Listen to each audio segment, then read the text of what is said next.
ಸ್ವಿಟ್ಜರ್ಲೆಂಡ್ನ Davos ಕ್ಲೋಸ್ಟರ್ಸ್ನಲ್ಲಿ ಇಂದಿನಿಂದ ಆರಂಭವಾಗಲಿರುವ ವಿಶ್ವ ಆರ್ಥಿಕ ವೇದಿಕೆಯ ಡಬ್ಲ್ಯೂಇಎಫ್ ವಾರ್ಷಿಕ ಸಮಾವೇಶದಲ್ಲಿ ಭಾಗವಹಿಸಲು ಕೈಗಾರಿಕಾ ಸಚಿವ ಎಂಬಿ ಪಾಟೀಲ್ ನೇತೃತ್ವದ ರಾಜ್ಯದ ಉನ್ನತ ಮಟ್ಟದ ನಿಯೋಗವು ನಿನ್ನೆ ಪ್ರಯಾಣ ಬೆಳೆಸಿತು.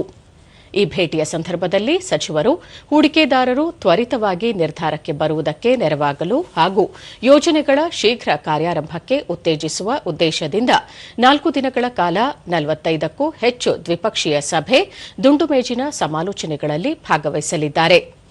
ಈ ಕುರಿತು ಪ್ರತಿಕ್ರಿಯಿಸಿರುವ ಸಚಿವ ಎಂಬಿ ಪಾಟೀಲ್, ತಯಾರಿಕೆ, ನವೀಕರಿಸಬಹುದಾದ ಇಂಧನ ಮೂಲಗಳು, ಎಲೆಕ್ಟ್ರಾನಿಕ್ಸ್, ಇಎಸ್ಡಿಎಂ, ಡೇಟಾ ಸೆಂಟರ್ಗಳು ಮತ್ತು ಜಾಗತಿಕ ಸಾಮರ್ಥ್ಯ ಕೇಂದ್ರ ಜಿಸಿಸಿ ಸ್ಥಾಪನೆ ಸಂಬಂಧ ಜಾಗತಿಕ ಹೂಡಿಕೆದಾರರು ಹಾಗೂ ಉದ್ಯಮ ದಿಗ್ಗಜರೊಂದಿಗೆ ಮಾತುಕತೆ ನಡೆಸಲಾಗುವುದು ಎಂದು ತಿಳಿಸಿದ್ದಾರೆ. ಬಂಡವಾಳ ಹೂಡಿಕೆ ಹಾಗೂ ಕೈಗಾರಿಕೆಗಳ ಸ್ಥಾಪನೆ, ವಿಸ್ತರಣೆಗೆ ರಾಜ್ಯದಲ್ಲಿರುವ ವಿಪುಲ ಅವಕಾಶಗಳು, ಸೌಲಭ್ಯದ ಬಗ್ಗೆ ಜಾಗತಿಕ ಹೂಡಿಕೆದಾರರಿಗೆ ರಾಜ್ಯದ ನಿಯೋಗವು ಮನದಟ್ಟು ಮಾಡಿಕೊಡಲಿದೆ.